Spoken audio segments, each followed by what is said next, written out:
Was bringt eine Motorrevision?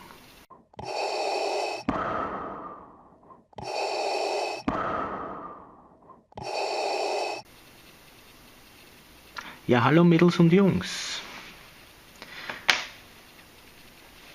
Was hat es wirklich gebracht, den Freewind-Motor zu zerlegen? Nun, es war notwendig, weil das Öl ja alle Bohrungen verstopft hat. Und das musste man reinigen. Um natürlich zu allen Ölbohrungen und Ölwegen zu kommen, ist es notwendig, den Motor und das Getriebe komplett zu zerlegen. War anfangs relativ schwierig, weil man einen Abzieher, einen ganz speziellen großen braucht und diesen Mutternschlüssel für die Kurbelwellenschraube hatte keine Werkstatt, da die Motoren normalerweise von der Freewind nie kaputt werden. Nun, er war auch nicht kaputt. Nachdem ich ihn zerlegt hatte, habe ich festgestellt, dass der Motor die typischen Merkmale gar nicht einmal aufweist. Zum Beispiel bei Einzylinder das 5. Gang Pitching. Das heißt, im 5. Gang laufen sich normalerweise die Zahnräder stark aus, weil der Einzylinder durch die Zündung und durch diesen momentanen Leistungsanstieg auf den Zahnrädern, also reiben sich die ein wenig aus. Ja, das nennt sich 5. Gang Pitching. Das haben die nicht aufgewiesen. Alle Zahnräder hatten sogar noch teilweise die Produktionsspuren haben ausgeschaut, als wären sie neu. Was habe ich noch festgestellt?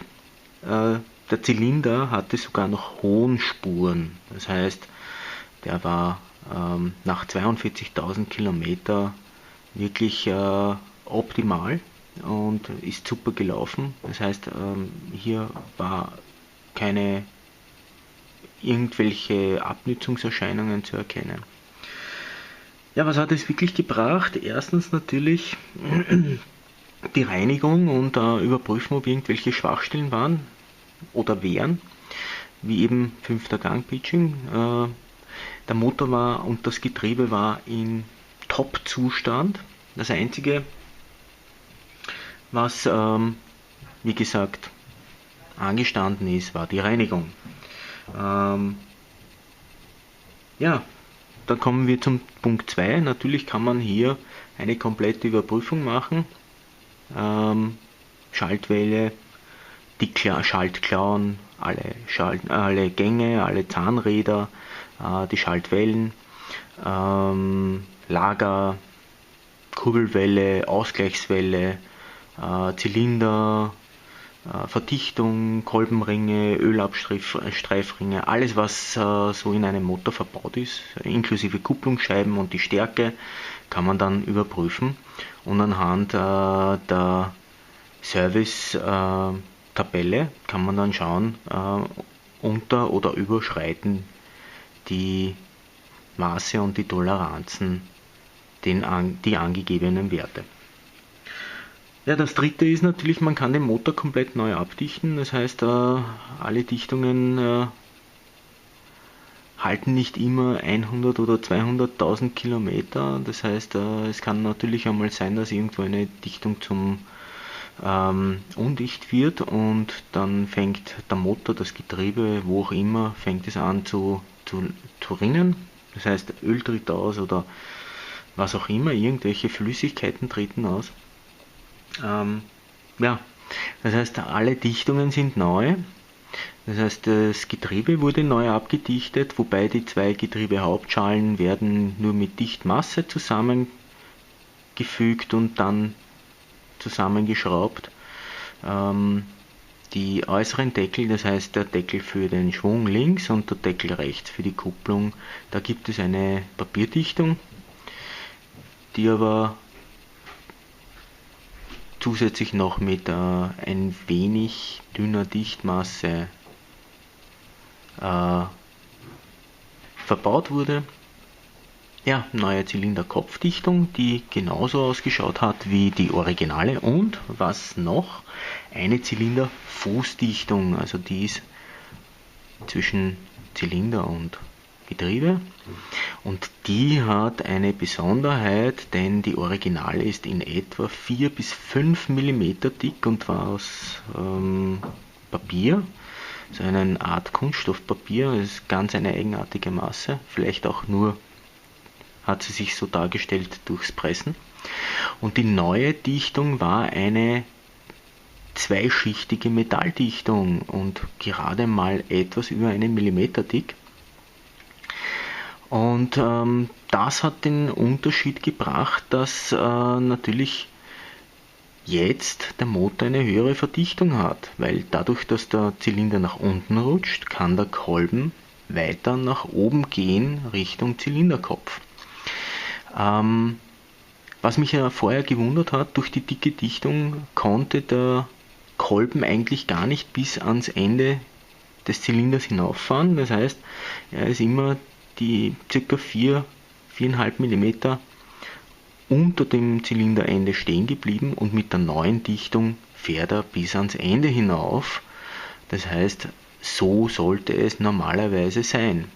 Vielleicht wurde auch nur eine andere Dichtung verbaut, weil durch die etwas weniger Verdichtung dann genau diese Leistung für den A1 erreicht wurde.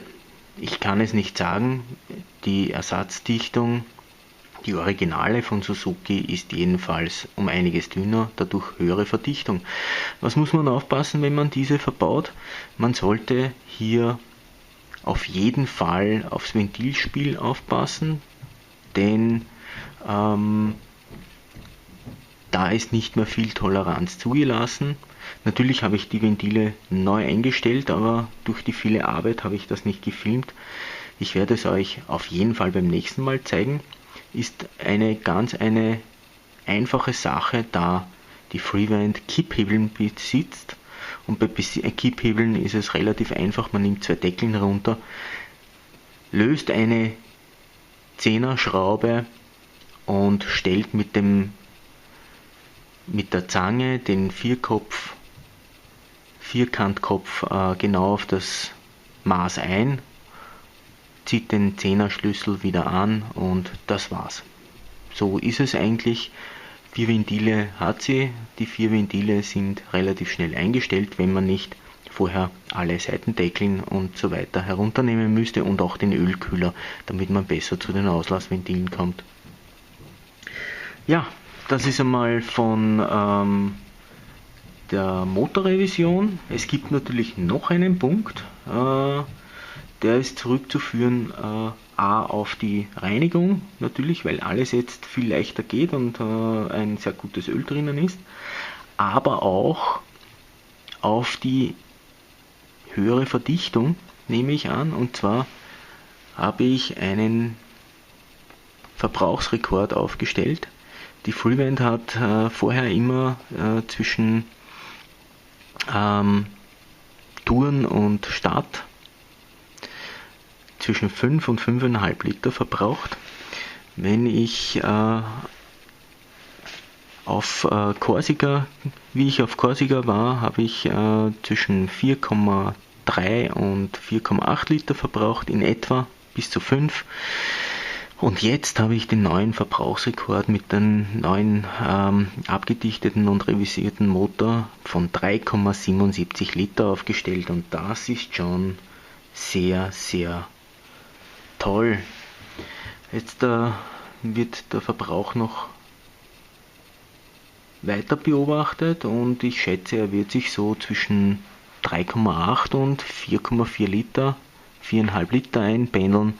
Das wäre natürlich ein super Wert, weil dann macht sie der BMW F800 GS sehr große Konkurrenz, und dann hat die Motorrevision pro 100 Kilometer zwischen 1 und 1,5 Liter bald gebracht. An Benzinverbrauch, was nicht so tragisch ist, weil 1,5 Liter sind nicht so teuer, aber Die Reichweite steigt dadurch natürlich gewaltig und das ist natürlich eine tolle Sache, wenn man nur alle 400 Kilometer tanken muss, statt alle 300 Kilometer. Ja, das war's. Leute, oben bleiben. See you.